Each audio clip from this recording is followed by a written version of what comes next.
taunted the police. He mailed letters. He even gave himself the name BTK, Bind, Torture, Kill.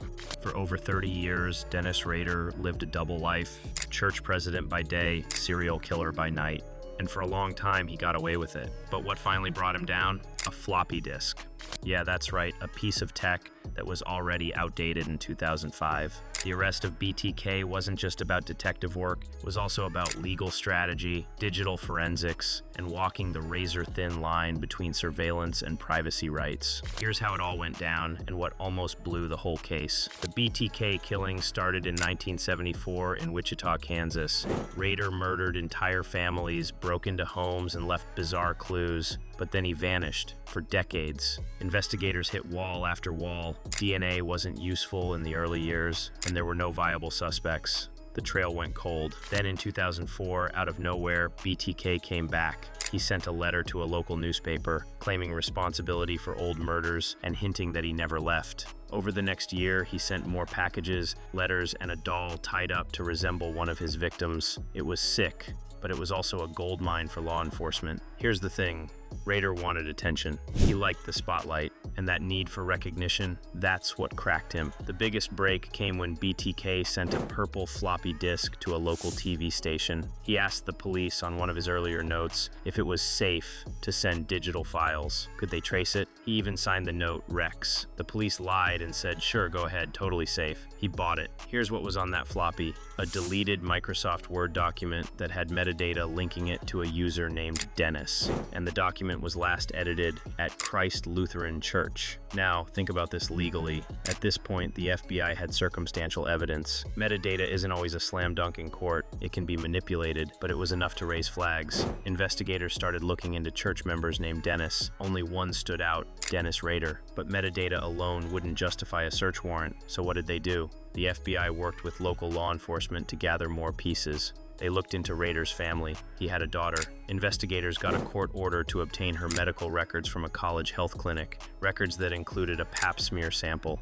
That sample gave them familial DNA. Here's where things get sticky. They didn't tell the family. They didn't inform her. And that raises serious privacy concerns. Was this a violation of the Fourth Amendment? Could it be considered an unreasonable search? Not exactly courts have held that.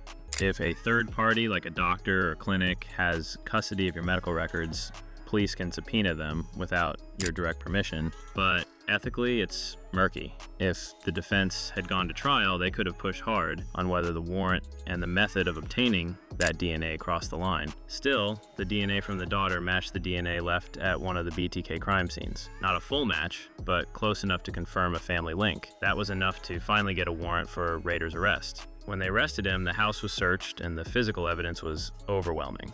He kept trophies from victims, handwritten journals, even detailed plans of his crimes. It was case closed. But here's what almost blew it. The floppy disk was critical, and the cops had lied to Rader. That's not illegal, but if they had messed up the chain of custody on that disk, or accessed it without a warrant or consent, the whole thing could have collapsed under a motion to suppress. Digital evidence is tricky. If law enforcement violates your Fourth Amendment rights by accessing your private data without a warrant, any evidence they get from it, called the fruit of the poisonous tree, can be tossed out. In this case, Rader handed over willingly.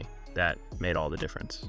Another near miss, the DNA collection. If the health clinic had refused to give up those records or challenge the subpoena, the clock could have run out. Remember, BTK had already waited 30 years to taunt again. He could have gone dark for another decade. The pressure to move fast was enormous. And here's the legal lesson. Search warrants must be built on more than just hunches or gut feelings. You need probable cause.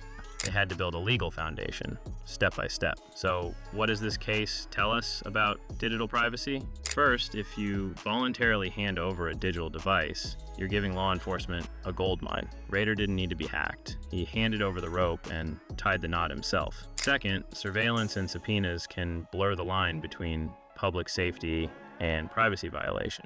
Is it justified to use someone's kid's medical records without telling them? In this case, most people would say yes. The ends justify the means. But swap out BTK with a less clear-cut case, and suddenly that same tactic looks a lot more invasive. This case also exposed how modern forensics, like DNA and metadata, can be both powerful and dangerous.